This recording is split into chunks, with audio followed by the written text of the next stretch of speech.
In today's video, I'm going to teach you how to create an invoice on Wix. Let's start from the very beginning. First, log into your Wix account using your usual details. Once you're in the Wix dashboard, look over to the menu on the left-hand side. Find the section labeled Getting Paid. Hover your mouse over it, and from the options that appear, click on Invoices. This will take you to your Invoices area.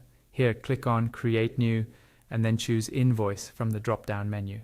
Wix will now open up the Invoice editor, where you'll build your invoice. Inside the Invoice editor, look towards the top right corner. This is where you'll see the invoice number along with the issue date and the due date. You can click on these dates to adjust them. For example, if you need to set a different payment deadline.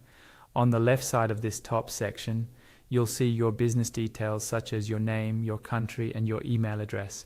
Make sure these look correct since they help your customer know who the invoice is from. Next, move to the customer section. The first field here lets you select an existing customer from your list or add a brand new customer. If you choose an existing customer, Wix will automatically fill in their email address for you in the next field, which saves time and reduces the chance of errors. After that, add an invoice title such as Website Design Services or July Consulting Fees, so both you and your customer can quickly identify what the invoice is about. Now scroll to the Product or Service section. Here you'll add what you're charging for.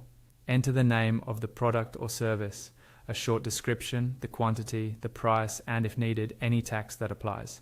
On the far right, you'll see the line total update automatically.